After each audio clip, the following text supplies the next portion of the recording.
We're here with head coach Renee Luers-Gillispie. Coach, talk about your night's 3-0 victory over North Florida.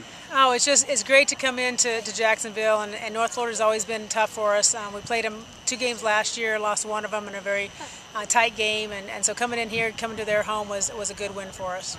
Talk about their pitcher for second, Radke. It was her first start of the season, but she pitched really well against you guys last year. Did you know that she was a possibility to start today or no? We did. We knew that she was injured early in the season. We knew that she was working to come back, and she had looked at pitching a few games early on, but not a full game. And we did know for sure whether they'd be throwing against us. They have 2 other pitchers that we were expecting probably in the first inning and maybe close with her. But she did a great job in being able to come out from the injury and being able to step up there. And she just kind of took care of business when she was on the mound. She was actually perfect through 3 innings before Natalie led off the 4th inning with a really deep solo home run to center field. Talk about that home run. That's actually the 2nd Wednesday in a row that Natalie's hit a solo homer to give UCF a 1-0 lead. Yeah, I don't even know if she realized that she hit that when she hit it, because it was kind of low and outside, kind of off her bat, and she just kind of stayed with it. But it was a great hit and a great way to open up that game for us. With that one run, it kind of opened up the understanding what we need to do to adjust at the plate to be able to get that outside pitch that she was throwing us.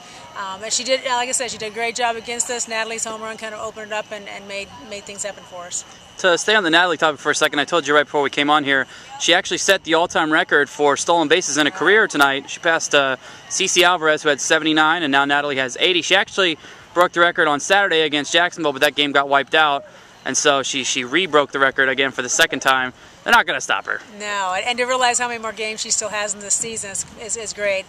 We have alumni weekend coming up this weekend. I'm sure Cece's going to be there, so we'll have to break the news to her. She'll be a little upset about that, but it's great for Natalie. She's been working so hard in the last 4 years. Seeing her as a senior being able to break that stolen base record is wonderful for us. Not to sound like a broken record here, but Mackenzies, another complete game shutout, another 12 strikeouts, another double-digit strikeout performance.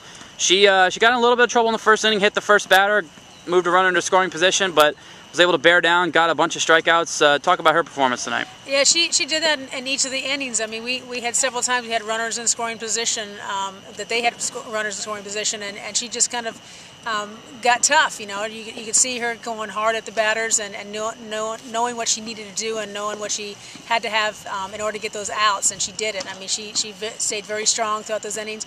Wasn't probably at her best as far as how she was feeling when she went out there, but she just hung tough that entire game and came out and gave us that win with 12 strikeouts. That was huge. Talk about this upcoming series. You got East Carolina. They've traditionally given us problems, but it's alumni weekend. It's at home. What do you think about this series coming up?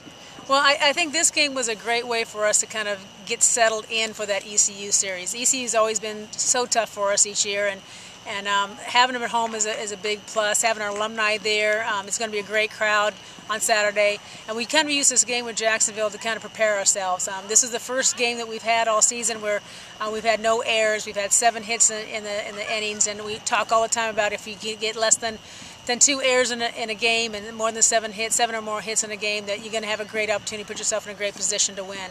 And they did just that. And we stayed strong 1 through 7, and we're going to use this game to be able to prepare us for that ECU series. This was head coach Renee Luers-Gillispie speaking with UCFathletics.com. Thanks a lot, Coach. Thank you, Andrew.